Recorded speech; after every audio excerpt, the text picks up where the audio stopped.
បាទជំរាបសួរបងឬក៏បងប្អូនដែលមានគោលបំណងទៅចូលរួមកម្មវិធី Cotton Fair ណាបាទតាំងពីពណ៌ពាណិជ្ជកម្មពិភពលោកមួយដែលនៅទីក្រុងកុងជូបាទថ្ងៃនេះនឹងជែករំលែកអំពីការធ្វើដំណើរពីប្រទេសកម្ពុជារហូតទៅដល់កុងជូហើយនឹងត្រឡប់មកវិញបាទជាដំបូងអ្នកនរគ្នាតម្រូវកក់ Fly យន្តហោះបាទអញ្ចឹងដោយសារខ្ញុំ search Fly ទៅមានតែចេញពីទីក្រុងភ្នំពេញអញ្ចឹងខ្ញុំកក់ ចេញពីតេជោ International Airport ទៅហើយយើងអាចជ្រើសរើសច្រើនFly ច្រើនជម្រើសទៅតាមតម្លៃនីមួយៗដែលយើងពេញចិត្តតាមរយៈ trip.com បាទបន្តមកទៀតដោយសារខ្ញុំ Fly ខ្ញុំនៅទីក្រុងភ្នំពេញខ្ញុំក៏បានជិះរថយន្តក្រុងចេញពីសៀមរាបទៅដោយសារនៅសៀមរាបអញ្ចឹងខ្ញុំជ្រើសរើសNarita ចេញពីក្រុងសៀមរាបទៅពេលយប់ តទៅទៀតយើងក៏ទៅដល់ភ្នំពេញពេលព្រឹកយើងក៏ទៅរកអឺ City Bus ដែលនៅជិតបាទចំណតដែលនៅជិតបាទសម្រាប់ខ្ញុំចេញពី Narita ទៅរង្វង់មូលគួយកណ្ដុងដែលចំណតមួយដែលជិតជាងគេសម្រាប់ចេញពី Narita ដែលនៅរង្វង់មូលគួយកណ្ដុងបាទអញ្ចឹងក៏ខ្ញុំធ្វើដំណើរដើរទៅប្រហែលជា200-300ម៉ែត្រក៏ទៅដល់ខ្សែ រថយន្តក្រុង AEB បាទអ្នកគ្នានៅចំណតមួយណាក៏បានដែលមានខ្សែ AEB ដែលគឺជាCity Bus ឬក៏ឡានក្រុងធ្វើដំណើរទៅពលានយន្តហោះការធ្វើដំណើររបស់ខ្ញុំគិតថា City Bus គឺជាមធ្យោបាយងាយស្រួលមួយសម្រាប់យើងទៅពលានយន្តហោះហើយសេវាកម្មសមរម្យសម្រាប់យើងហើយសេវាកម្មកន្លងដែរឥឡូវយើងមកដល់ពលានយន្តហោះដីជោហើយបាទអញ្ចឹងយើងឆ្ពោះទៅរកកន្លែងដែលមើលព័ត៌មានទាក់ទងទៅនឹង check in board counter បាទ counter របស់យើងមើលទៅលើផ្ទាំងព័ត៌មានដែលមាន screen ហ្នឹងទៅយើងរង់ចាំcheck in បាទដើម្បីទទួលបានប័ណ្ណ boarding time របស់យើងនេះបាទសំបុត្រព័ត៌មានទាក់ទងទៅនឹងយន្តហោះហោះហើររបស់យើងcheck in នៅច្រកមួយណាអញ្ចឹងទៅយើង check in រួចហើយយើងឡើងយន្តហោះធ្វើដំណើរចេញពីទីក្រុងភ្នំពេញទៅកុងជូតាម Fly Cambodia Airways បាទដោយសារខ្ញុំជ្រើស Cambodia Airways ទៅយើងអាចជ្រើសរើសច្រើនជម្រើសហើយចំណុចត្រង់នេះខ្ញុំឆ្ងល់មួយបាទឆ្ងល់ក៏ឆ្ងល់ដែរហេតុអីបានជើងអង្គុយយន្តហោះវាគេ design វាប្រហោងហេតុអីបានគេអត់ដាក់សងខាងអញ្ចឹងណាចំណុចសំខាន់មួយដែលអ្នកគ្នាគួររៀនសូត្រគឺមុនទៅដល់គួងជើបាទអ្នកគ្នាត្រូវតម្រូវpre-register passport របស់យើងណាបាទបំពេញព័ត៌មានរបស់យើងកន្លែង check in កន្លែងវាយ passport អ្នកគ្នាតម្រូវចូលគេហទំព័រដើម្បីវាយ passport ប្រមូលព័ត៌មានយើងជាមុនសិនពេលទៅដល់យើងទទួលបាន QR code មួយទៅដល់កន្លែង check in កន្លែងគេវាយ passport ហ្នឹងគ្រាន់តែបង្ហាញ QR code អ្នកគ្នាគេវាយ passport របស់យើងវាយចេញបានហើយឥឡូវខ្ញុំបានមកដល់គួងជើហើយបាទដល់ hotel របស់ខ្ញុំដែលខ្ញុំបានកក់ដោយសារខ្ញុំកក់នៅជិតពលានទេបាទចេញពីពលានមកប្រហែលជា5គីឡូរត់បត់ឡើងចដាយយន្តមកឆ្ងល់ចាំគេឡើងចដាយយន្តថ្មីចាំពីឡើងចដាយយន្តនេះធ្វើម៉េចឡើងធ្វើម៉េចឡើងកន្លែងធ្វើម៉េចគេ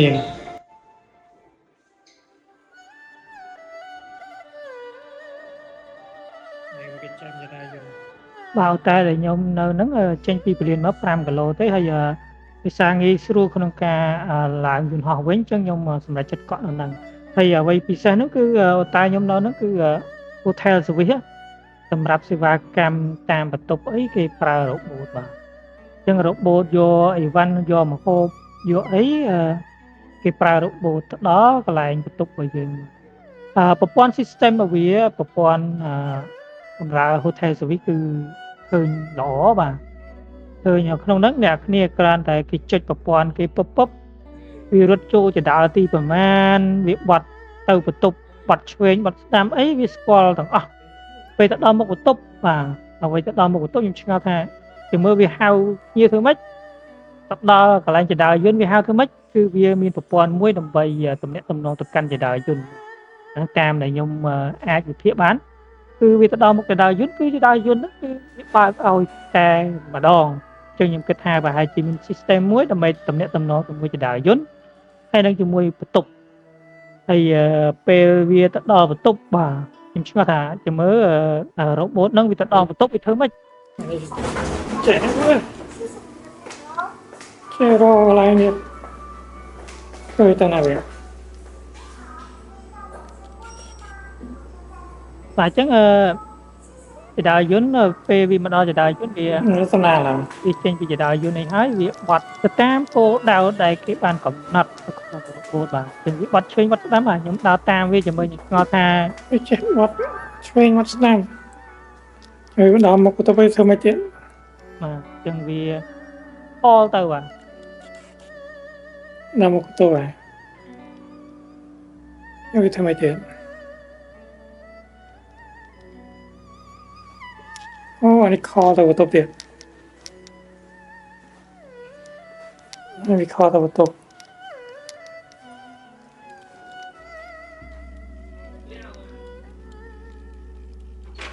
បាទឥឡូវយើងមក review បន្ទប់ម្ដងបាទបន្ទប់របស់យើងគឺយើងគេងតែម្នាក់ឯងទេបាទសម្រាប់តម្លៃ$30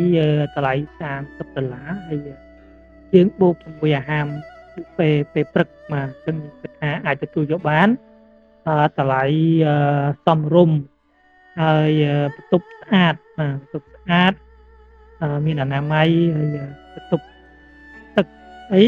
ឃើញ clean បាទស្អាតអញ្ចឹងយើងគេងម្នាក់ឯងមានផាសុកភាពតែអ្វីដែលយើងមើលឃើញក្នុងបន្ទប់គឺអត់មានទូទេបាទមានតែផ្ទាំងស្លាយបាទដូចរោងកុនអញ្ចឹងបាទនេះផ្ទាំងស្លាយពណ៌សបាទអញ្ចឹងយើងមានដូចរោងអញ្ចឹងអត់មានទូទេយើងមើលស្លាយវិញណាហើយសម្រាប់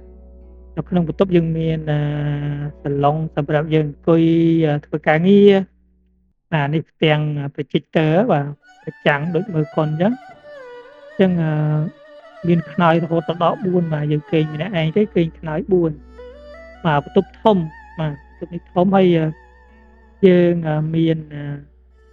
បង្អួចទៅខាងក្រៅ view ទៅខាងមុខហូតែលឃើញស្អាតបាទអញ្ចឹងខ្ញុំគិតថាការកក់ហូតែលរបស់ខ្ញុំគឺសម្រាប់ចិត្តគឺត្រឹមត្រូវព្រោះកាលពីមុនខ្ញុំគិតថាយើងនឹងកក់នៅក្នុងក្រុងប៉ុន្តែកក់នៅក្នុងក្រុងខ្ញុំថ្លៃបាទតម្លៃគឺ50ទៅដល់$100ក្នុងមួយយប់គឺខ្ញុំសម្រេចចិត្តកក់នៅពលានវិញគឺនៅក្នុងហ្នឹងព្រលឹមឡើងអាហារពេលព្រឹកយើងអាហារ buffet ឥឡូវខ្ញុំបានយកឆាបន្តិចយកនំប៉័ងបន្តិចមកពងទាហើយចឹងហត់ដកអញ្ចឹងហើយនឹងសាឡាត់បន្តិចមកបាទញ៉ាំតែបន្តិចទេបាទឥឡូវសម្រក់រាងដើម្បីឲ្យរក្សាសុខភាពរបស់យើងហើយនឹងរាងកាន់តែស្អាតជាងមុនបាទ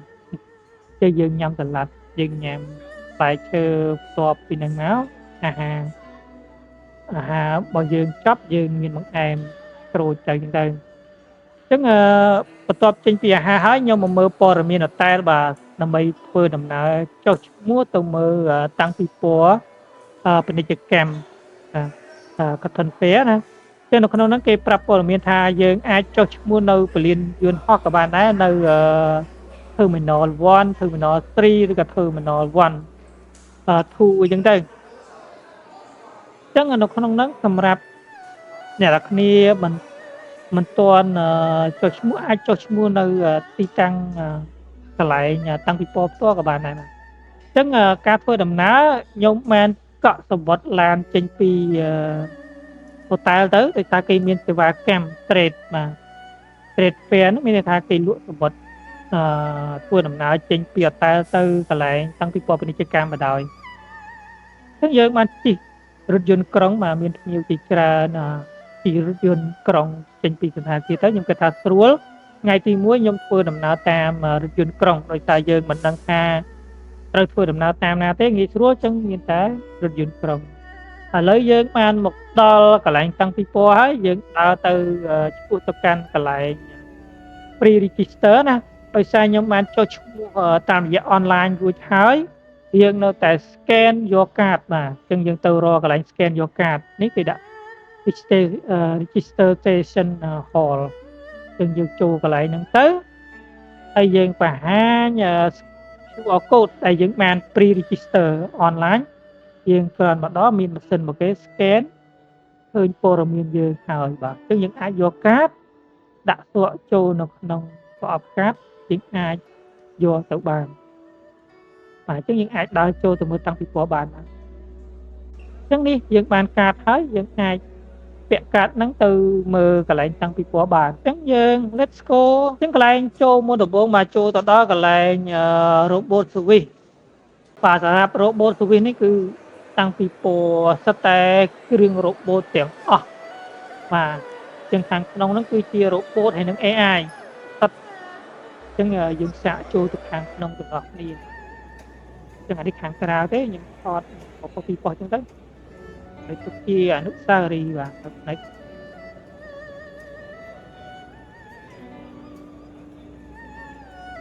បាទយើងចូលដល់ខាងក្នុងបាទនេះ robot ទី1តាក់ទងទៅនឹងrobot យន្តហើយនៅក្នុងហ្នឹងមានអ្នក business អ្នកអាជីវកម្មជាច្រើនទៅរក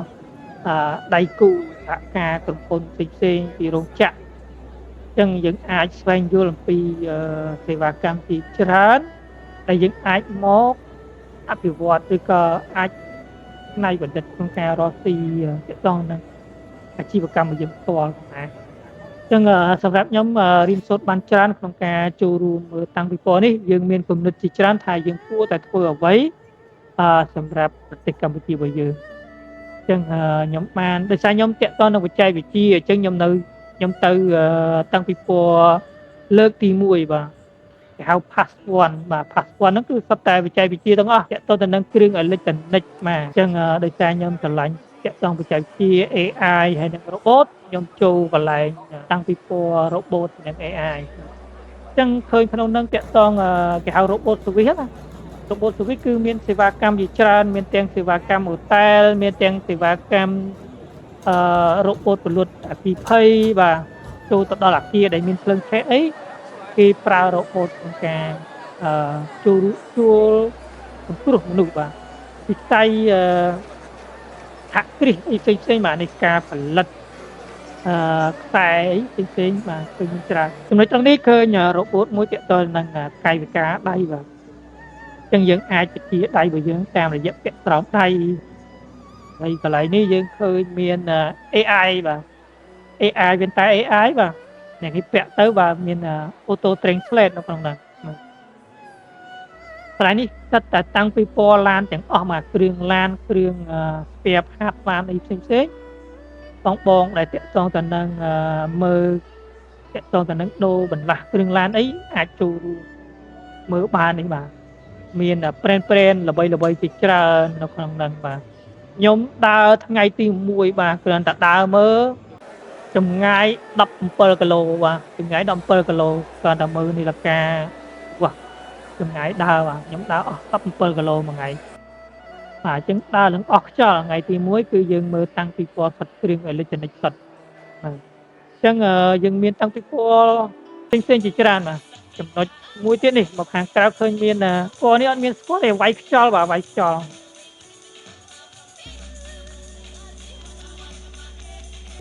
ថ្ងៃយើងមកស្រុកចិនមកយើងញ៉ាំបាយតាមផ្លូវអានេះបូកជាមួយបាយអស់$1ជាងបាទផ្លូវមន់មួយអានេះនឹងបាយសហ្នឹងអស់$1ចិត្តជាងវាអស់13យួនចឹងទូថ្លៃដែរបាទយើងមិនដឹងរកបាយណាញ៉ាំតាមផ្លូវបាទចឹងថ្ងៃទី1យើងបានបញ្ចប់ហើយឥឡូវថ្ងៃទី2យើងក្រោកព្រលឹមឡើងបាទយើងដាក់កាហ្វេមួយកែវបាទម៉ាស៊ីននេះគឺម៉ាស៊ីនអូតូស្វ័យប្រវត្តិបាទគាត់តែយើងកំងទៅចុចវាឆុងកាហ្វេអូតូបាទ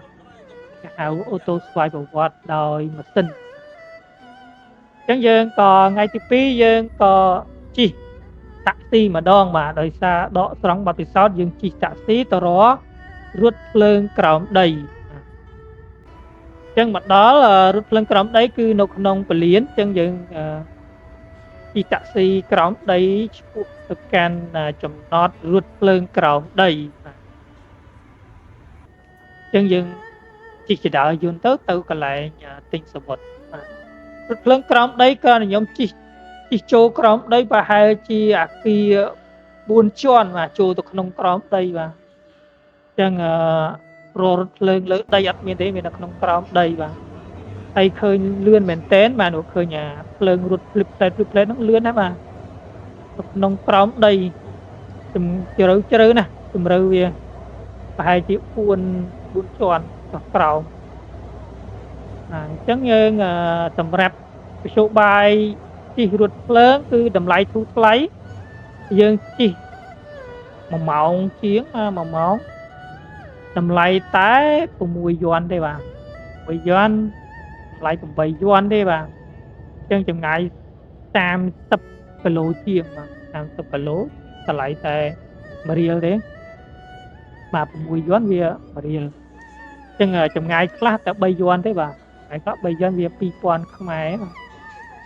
អញ្ចឹងយើងឡើងទៅ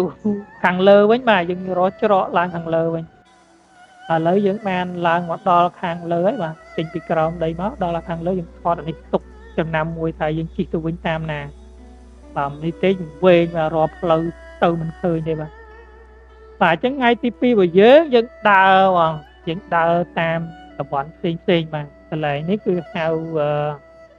Beijing Road បាទ Beijing Road អាហ្នឹងខ្ញុំ search AI ដែរទេបាទ Beijing Road គឺជា walk street មួយសម្រាប់ភ្ញៀវអឺរ៉ុបបាទឬក៏ជនបរទេសគាត់ចូលចិត្តទៅដែលមើលអាគារផ្សេងឬក៏មើល shopping mall បាទអញ្ចឹងខ្ញុំ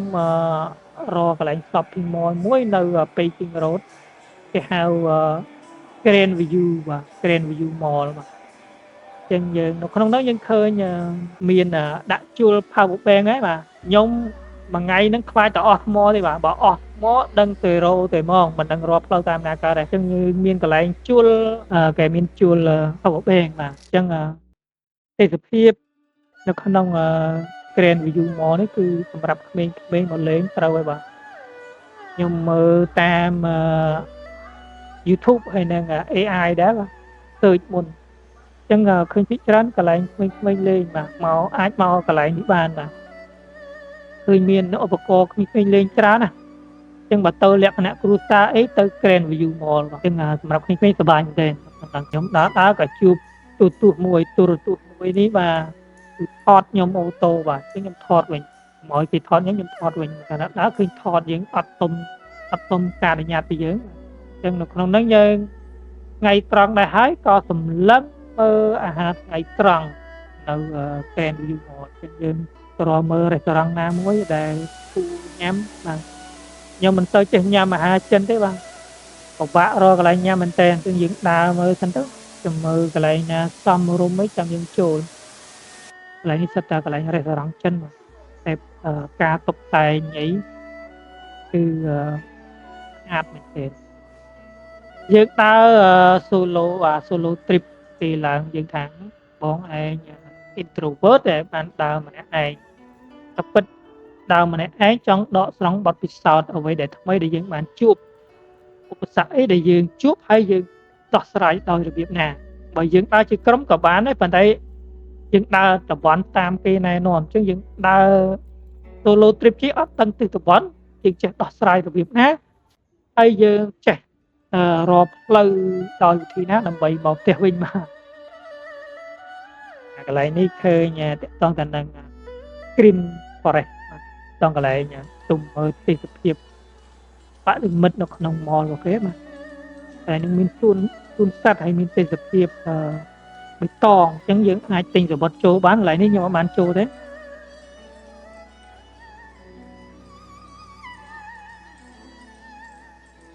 អញ្ចឹងយើងមកដល់រេស្តូរ៉ង់មួយដាក់តែក្តៅមួយពេងបាទនៅក្នុងអាកាសធាតុតែ22ទៅដល់24ទេបាទអញ្ចឹងត្រជាក់ល្មមគឺយើងចូលរេស្តូរ៉ង់យើងកំងបាយឆាមួយបាទយើងអត់ដឹងថាញ៉ាំអីមានតែកំងបាយឆានេះគឺបាទនឹងញ៉ាំ3នាក់បាទញ៉ាំអស់ខ្ញុំមិនញ៉ាំអត់អស់ទេហើយខ្ញុំកំងត្រីមួយទៀតបាទត្រីនេះគឺប្រព័ន្ធតុកបាទញ៉ាំមិនអស់ទេខ្ញុំកំងនេះមកគឺញ៉ាំបានត្រី2-3ម៉ាត់ហើយនឹងបាយឆាមួយចានពេងនេះគឺទុកចោលទាំងអស់បាទ អស់ប្រហែលជិត$20បាទចូលរេស្តូរ៉ង់មួយជិត$20ញ៉ាំអត់អស់ទេបាទបន្ទាប់ពីហ្នឹងមកយើងដើរចេញមកក្រៅមកឃើញ Grand View Mall នេះគឺភាគច្រើនគឺផ្ដោតទៅលើក្មេងៗបាទក្មេងៗចូល shopping តុក្កតាឬក៏លេងបែបក្មេងៗបាទអាចទៅត្រូវហើយតទៅទៀតយើងដើរមកកន្លែងផ្លូវគេហៅ Beijing Road ហ្នឹងកន្លែង Walk Street បាទអញ្ចឹងយើងដើរដូច Pub Street អញ្ចឹងប៉ុន្តែមានបែបអគារបុរាណឬក៏មានប្រវត្តិសាស្ត្រអូខេក្នុងហ្នឹងគេមានផែនទីcity ទីក្រុងបុរាណអូខេបាទនេះផែនទីអូខេចឹងខ្ញុំអានអក្សរចិនអត់ដាច់ទេបាទចេះតែមើលទៅហើយមួយថ្ងៃហ្នឹងដើរគេសួរថាតែយើងប្រើ Google Translate ទៅក៏អីប្រើទាំងអស់គឺប្រើក្បាលផងទវីក្បាលផងប្រើដៃផងប្រើជើងផងបាទអញ្ចឹងមធ្យោបាយគ្រប់ក្បាច់ទាំងអស់ធ្វើម៉េចឲ្យយើងរកផ្លូវឃើញបាទចឹងយើងចេះតែដើរទេបាទ solo trip គឺដើរម្នាក់ឯងសិតគេហៅ introvert បាទចឹងខ្ញុំចង់ដើរបកដកស្រង់បទពិសោធន៍ខ្លួនឯងដើម្បីទទួលអ្វីដែលថ្មីបាទហើយរៀនសូត្រអ្វីដែលយើងបានជួបប្រទះហើយយើងគួរដោះស្រាយបែបណាហ្នឹងគឺសម្រាប់ខ្ញុំចង់ដើរហើយទទួលបានបទពិសោធន៍ពិតបាទអត់ចង់បានអ្វីការណែនាំមិនថាមិនចង់បានការណែនាំពីគេប៉ុន្តែហើយយើងចង់ដកស្រង់បទពិសោធន៍ពិតអ្វីដែលយើងបានជួបបាទអាហ្នឹងគឺជាចំណុចសំខាន់ដែលយើងរៀនផ្ទាល់ពីខ្លួនយើងអញ្ចឹងខ្ញុំក៏សម្រេចចិត្តដំណើរកម្សាន្តនេះដោយខ្លួនឯងការកក់យន្តហោះការកក់អូតែលការធ្វើដំណើរនៅក្នុងតំបន់កម្សាន្តផ្សេងៗគឺស្រាវជ្រាវខ្លួនឯងទាំងអស់គឺកន្លែងនេះយើងមកមើលទេសភាពគេជិះទូកពេលល្ងាចមើលថ្ងៃលិចបាទនៅក្នុង Beijing Road ហ្នឹងមានទន្លេមួយបាទទន្លេនេះខ្ញុំអត់បានស្គាល់ឈ្មោះទេគឺមានភ្ញៀវជាច្រើនគេមកកក់ទូកដើម្បីធ្វើដំណើរកម្សាន្តញ៉ាំអាហារនៅលើទូកហើយនឹងមើលថ្ងៃលិចបាទអញ្ចឹងសម្រាប់បងចង់មើលថ្ងៃលិចអីអាចមកបានបាទអានេះចិត្តម្ដុំគេហៅ Tower អាគារ Tower ដែរបាទអញ្ចឹងខ្ញុំអត់បានទៅអាគារដែលខ្ពស់មើលទេសភាពទេខ្ញុំគឺមកកន្លែងមើលទេសភាពតាមដងទន្លេមើលគេទេខ្ញុំអត់បានជិះទេដោយសារខ្ញុំគិតថាដូចជាមិនចាំបាច់សម្រាប់ខ្ញុំក្នុងការដកស្រង់បទពិសោធន៍ជិះទូកហ្នឹងទេយើងអាចរៀនសូត្របានហើយយើងដកស្រង់តែអ្វីដែលយើងគិតថាយើងរៀនសូត្របានចាំយើងធ្វើដំណើរទៅតទៅទៀតយើងរៀងយប់ដែរហើយយើងដើរកន្លែងគេលក់បាទគេលក់បែបតូបបាទកន្លែងនេះស្រាយិនសិនបាទពាន់ឆ្នាំបាទជីវិត10000ឆ្នាំបាទអ្នកនេះអាចមកសាកល្បងបានបាទស្រាពិសេសក៏គេបាទទិញមួយកតិនហ្នឹងទៅទឹកបានអាយុ10000ឆ្នាំនិយាយលេងទេមិនដឹងគេស្អីគេបាទបើស្រាគេឲ្យភ្លក់ដែរបើខ្ញុំអត់ភ្លក់ទេព្រោះអត់ចេះញ៉ាំឃើញមានជនជាតិចិននេះគ្នាគាត់ទៅសាកល្បងតេស្តស្រាតែជាឆ្ងាញ់នៅត្រង់នេះយើងឃើញគេហៅតំណាងទូកកន្លែងជិះទូកកន្លែងខ្ញុំមិញហ្នឹងគឺមានកន្លែងតំណាងកន្លែងតំបន់កំសាន្តជិះទូកទេអានឹងថាប្រវត្តិសាស្ត្រទីក្រុងប្រវត្តិសាស្ត្រអីគេទេបើណាយើងឃើញនៅក្នុងហ្នឹងគឺមានផែនទីនិយាយពីប្រវត្តិសាស្ត្រនៅក្នុងទីក្រុងហ្នឹងតែតំបន់ហ្នឹងគេហៅ Beijing Road បាទអ្នកនេះអាចទៅបានអាចទៅ Beijing Road ទៅកន្លែងហ្នឹងស្អាតយើងដើរតាមផ្លូវបាទឃើញមានរេស្តូរ៉ង់មួយបាទនេះល្ងិតជុកបាទឃើញចូលមនុស្សចេញចូលបាទឃើញល្ងិតដើរចូលល្ងិតដើរចូលខ្ញុំអត់ហ៊ានចូលទេបាទអត់ហ៊ានចូលប្រទេសដែរឃើញគេហៅអីនារីដើរហៅតាមផ្លូវអីអត់ហ៊ានចូលទេបាទតែចូលទៅចេញមកវិញអត់រួចបាទចឹងអត់ហ៊ានចូលទេកន្លែងនេះគឺស្អាតកន្លែងនេះគេហៅតំបន់ដំណើរកម្សាន្តអាគារហៅស្អីគេចេះចាំខ្ញុំដាក់អក្សរបន្ថែមនៅក្នុងខមមិនចឹងឬក៏អាចសាកសួរក្នុងខមមិនខ្ញុំអាចឆ្លើយតាមខមមិនបានអានេះកន្លែងនេះខ្ញុំភ្លេច គេហៅសាំងស៊ីងស៊ូមិនទេបាទភាសាចិនណាពិបាកហៅពេកអញ្ចឹងយើងបងមានចម្ងល់អីចង់ដើរលេងកន្លែងនេះគឺល្អបាទទេសភាពស្អាតដើរពេលយប់ភាពស្អាតមែនទែនយើងអាចដើរ shopping បានកន្លែងហ្នឹងអញ្ចឹងខ្ញុំនឹងដាក់ comment ដាក់នៅក្នុង comment នៅក្នុងឈ្មោះដំណើរកម្សាន្តហ្នឹងណាបងអាចសាកសួរបន្ថែមបានឥឡូវយើងដើរលេង2ថ្ងៃហើយយើងសម្រាក1ថ្ងៃថ្ងៃចុងក្រោយគឺយើងមកពលានវិញបាទយើងដេក4យប់បាទក្នុងហ្នឹងគឺដើរអស់កម្លាំងហើយឥឡូវយើង check out ពីហូតែលមកកាន់ពលានយន្តហោះវិញអញ្ចឹងយន្តហោះរបស់យើងចេញពីគួងជ័យមកកាន់ពលានយន្តហោះដីជោនៅទីក្រុងភ្នំពេញអញ្ចឹងយើងមើលទេសភាពនៅពលានបាទស្អាតតែនៅក្នុងពលានបាទក្នុងពលាននេះគឺទេសភាពស្អាតមែនទែនខ្ញុំដើរទៅឃើញការរៀបចំមកគេយើងអាចដើរកម្សាន្តបាននៅក្នុងហ្នឹងមានកន្លែងអង្គុយញ៉ាំអង្គុយមើលទេសភាពជាច្រើននៅក្នុងពលានគេបាទវាស្អាតដេកូស្អាតមែនទែនក្នុងពលានអ្នកនេះមិនចាំបាច់ទៅដើរលេងណាក៏បានមើលតែក្នុងបន្ទប់ទឹកទៅបាទអានេះក្នុងបន្ទប់ទឹកប្រើសិតតែបន្ទប់ទឹកបន្ទប់ទឹកបន្ទប់ទឹកគីឡូទេសាច់ទឹកនៅចិន